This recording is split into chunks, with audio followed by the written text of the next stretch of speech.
चंद्रगुप्त ने अखंड किया। फिर अपनी कलम के दम पे उसे भीमराव ने बुलंद किया। जब भारत अपना बिखरा था तब चंद्रगुप्त ने अखंड किया। फिर अपनी कलम के दम पे उसे भीमराव ने बुलंद किया। उस देश के कुर्सी पे अब तो ऐसा ठग है बैठा। उस देश के कुर्सी पे अब तो ऐसा ठग है बैठा। जो देश को ऐसे बेच रहा कि नाम पड़ा विक्रेता, वो चाय बेचते बेचते अब बन गया देश विक्रेता। आया देश विक्रेता, देखो आया देश विक्रेता। आया देश विक्रेता, देखो आया देश विक्रेता।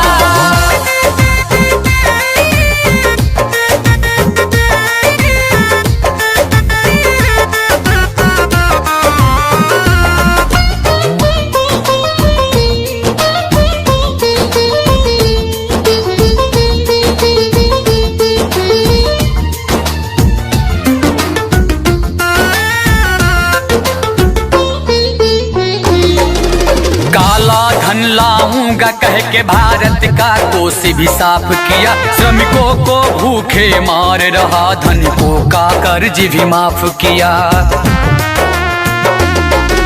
काला धन लाऊंगा कह के भारत का कोष भी साफ किया। श्रमिकों को भूखे मार रहा, धनिकों का कर्ज भी माफ किया। धनिकों का कर्ज भी माफ किया। धनिकों का कर्ज भी माफ किया।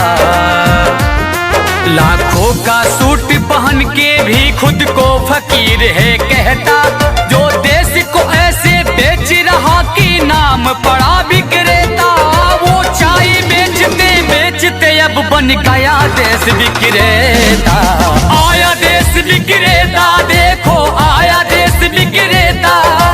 आया देश विक्रेता, देखो आया देश विक्रेता।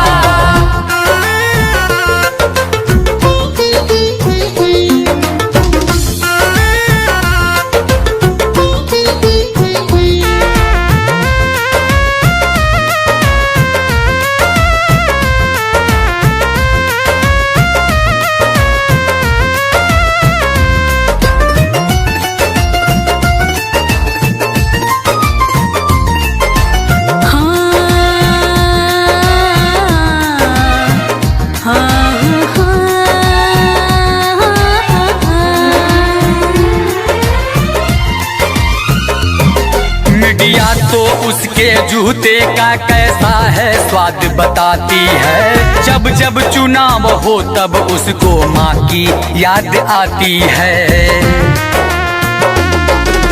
मीडिया तो उसके जूते का कैसा है स्वाद बताती है। जब जब चुनाव हो तब उसको माँ की याद आती है। माँ की याद आती है। माँ की याद आती है।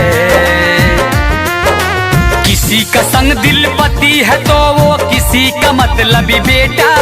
जो देश को ऐसे बेच रहा कि नाम पड़ा विक्रेता, वो चाय बेचते बेचते अब बन गया देश विक्रेता।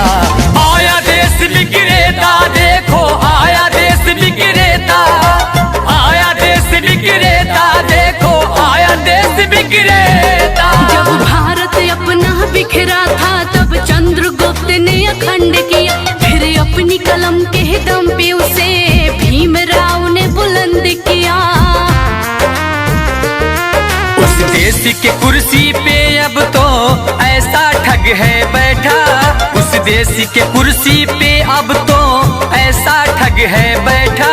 जो देश को ऐसे बेच रहा कि नाम पड़ा विक्रेता, वो चाय बेचते बेचते अब बन गया देश विक्रेता। आया देश विक्रेता, देखो आया देश विक्रेता। आया देश विक्रेता, देखो आया देश विक्रेता।